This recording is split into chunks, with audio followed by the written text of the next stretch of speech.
Tuhan bersamamu. Inilah Injil suci menurut Santo Markus. Pada suatu hari, Yesus yang bangkit dari antara orang mati menampakkan diri kepada ke-11 murid dan berkata kepada mereka, "Pergilah ke seluruh dunia, beritakanlah Injil kepada segala makhluk. Siapa yang percaya dan dibaptis akan diselamatkan, tetapi siapa yang tidak percaya akan dihukum.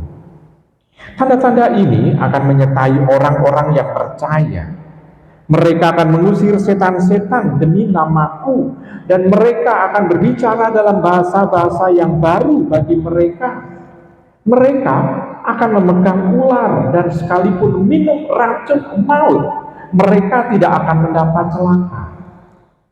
Mereka akan meletakkan tangannya atas orang sakit dan orang itu akan sembuh." Sesudah berbicara demikian kepada mereka, terangkatlah Tuhan Yesus ke surga. Lalu duduk di sebelah kanan Allah. Maka pergilah para murid memberitakan Injil ke segala penjuru, dan Tuhan turut bekerja dan meneguhkan firman itu dengan tanda-tanda yang menyertainya. Demikianlah sabda Tuhan.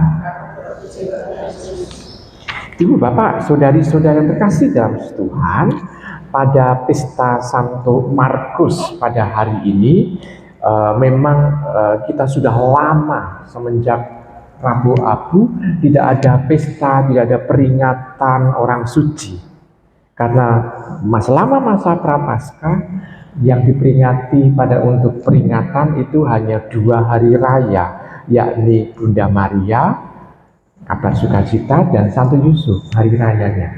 Tapi yang lain-lain sama sekali enggak, karena gereja mementingkan Prapaskah, sehingga peringatan-peringatan Santo, Santa, Beato, Beata seolah-olah di drop.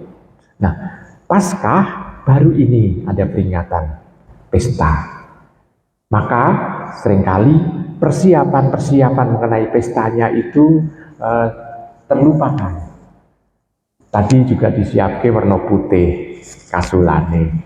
Lalu bacaan-bacaan yang ada di altar, yang ada di sana, itu semua adalah Sabtu Paskah yang keempat. Sehingga tidak ada bacaan tadi, lektor juga mencari bacaan, buku bacaannya.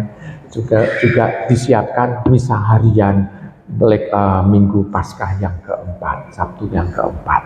Tapi tadi sudah untung ada buku ini sehingga saya bisa membaca Injilnya juga. Karena kalau tidak, saya juga bingung Injilnya endi gitu.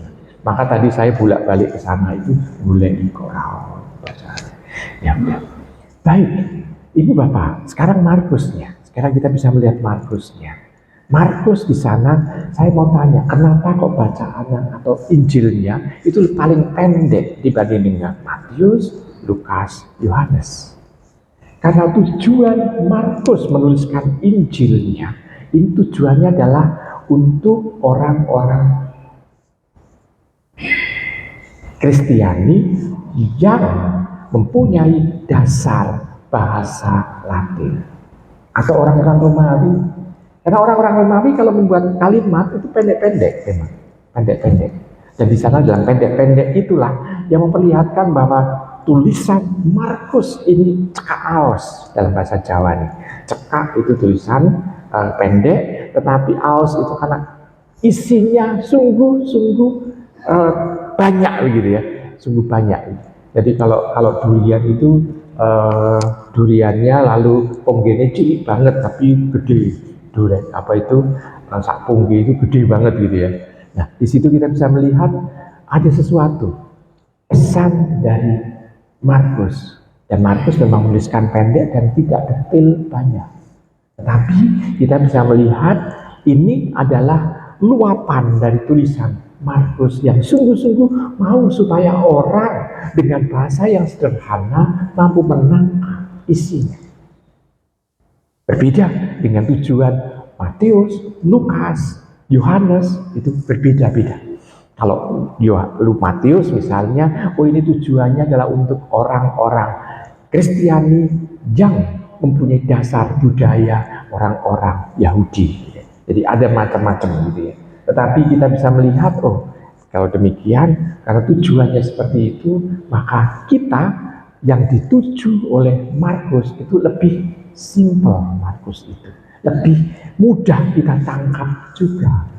Walaupun Markus mempunyai khas penting di dalam dia mewartakan, yakni apa? Yakni para murid setelah melihat, setelah mendengarkan firman Tuhan, gak ngerti apa-apa. Selalu dikatakan bebal, bodoh, lalu apa gitu. Selalu kesimpulan-kesimpulan dari Markus seperti itu. Nah, Markus selalu merasakan bahwa sebelum orang mendapatkan Roh Kudus dalam Pentakosta, seolah-olah orang mesti nggak tahu apa-apa, pasti masih membutuhkan Allah. Kalau sekarang dengan bacaan hari ini, kita itu diutus untuk mewartakan Tuhan. Nah, kalau kita diutus mewartakan Tuhan, kita nggak ngerti opo-opo, lalu cara mewartakannya gimana? Cara mewartakannya adalah memberikan kesaksian. Dan kalau kita memberikan kesaksian, orang asing salah, tidak ada yang salah. Kenapa? Karena bukan pengetahuan yang pertama-tama kita sharingkan. Kalau pengetahuan yang kita sharingkan, itu bisa dinilai. Maka kita bisa melihat di sekolahan itu bisa dinilai karena apa? Karena otak yang bisa dinilai, pengetahuan. Dan dalam pengetahuan ini itu ada benar, ada salah, ada keliru, segala macam. Tetapi kalau itu sharing berarti pengalaman yang dialami oleh orang itu nggak pernah salah. Kenapa Kak nggak pernah salah? Ya karena pengalaman, karena dialami oleh orang tersebut. Dan dialami ini berarti dia mengalami apa yang mau dia omongkan, sharing. Dan kalau sharing, nggak pernah orang-orang yang bisa menyalahkan. Ya karena orang sendiri itu mengalami pengalaman pribadi. Nah, kita pun juga diutus oleh Tuhan, kita men-sharingkan apa yang kita alami bersama dengan Tuhan, intimitas kita bersama dengan Tuhan dalam kehidupan ini. Maka orang tidak bisa menilai kita. Nah, Ibu Bapak, ini yang seringkali dipakai oleh para rasul.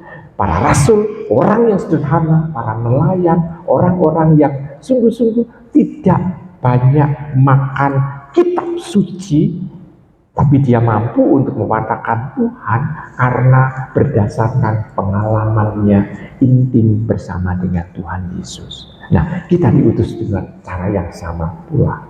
Maka Ibu Bapak, orang tidak boleh takut untuk mewartakan Injil itu. Selamat merenungkan.